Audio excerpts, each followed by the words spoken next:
That's right. Good morning, y'all. So I'm sitting here finishing up with a men's group, and I feel that God's put it on my heart to press in on this topic of, racism, prejudice, all of those things in the following. And I've experienced many times. I don't even call it an experience anymore, because an experience is something that, to me, is one of a kind. Is that moment, that piece of time, that day, that joy being captured. It's like a collector's, item of time.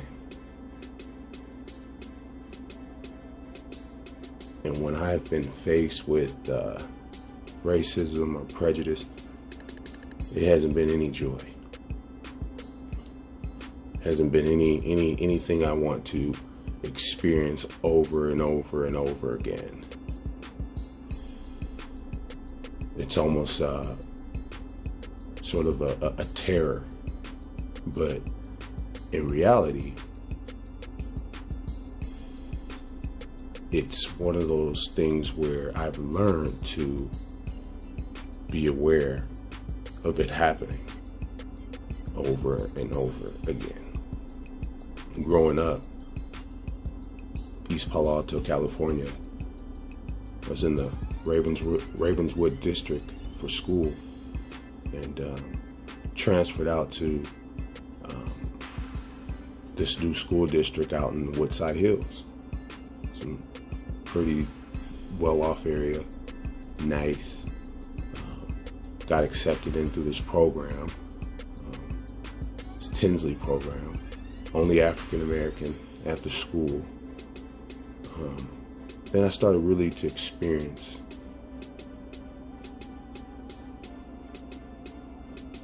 a difference. I started looking around, and things were fine, but I seemed not to be fine. As far as from others' eyes. I'd wear my shirt, with my pants, and they're matching, and I'd have, teachers or, even vice president and principal approach me. Are you in a gang? What's going on? And that's the type of stuff there I couldn't understand. My reply is, I like matching. Mom taught me how to color coordinate and look good.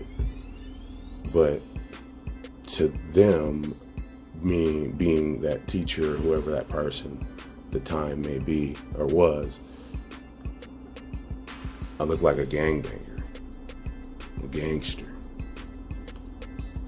And me being young, I'm in the 5th grade, maybe 4th grade. I didn't know how to take this. I'm like, yeah, right, I'm in a gang. Wow. And it left a stain on me, because now I start noticing patterns. These things happening over and over again, or me being singled out. Oh, the Tinsley kid. Oh, Sheku, he's always wearing, matching red or burgundy or green. He's a gangster. And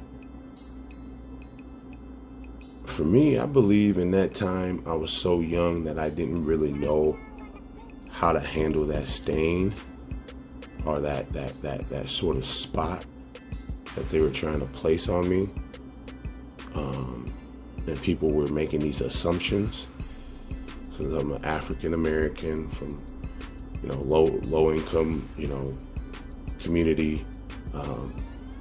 It gives you the right to say, now I'm someone who is violent and who is a threat,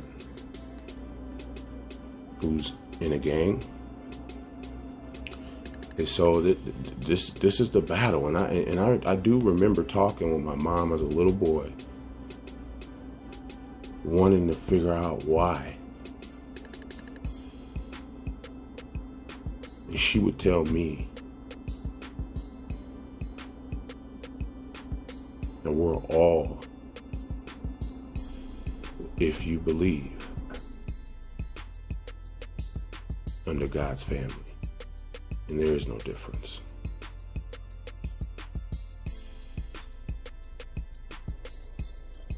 So those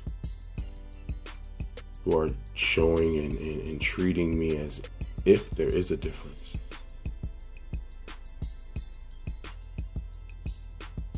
are confused, lost, and hurt and prejudiced. And even to take the God and spiritualness out of it, because I'm a believer, there isn't any difference. We bleed the same blood. We lay down to rest in the graveyard. We crawl, we fall, we walk as babies.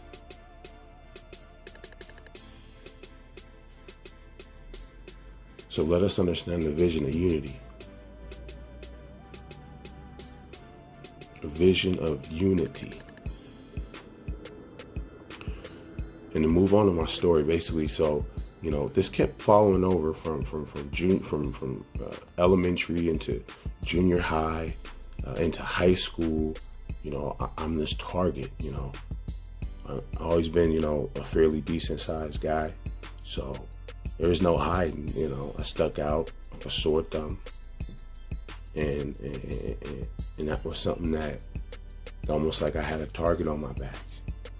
Being stopped by the police, wanting to, you know, to approach me as, you know, mistaken identity, and just the whole realm of things coming up in East Palo Alto, you know, California, and that area is murder capital at the time.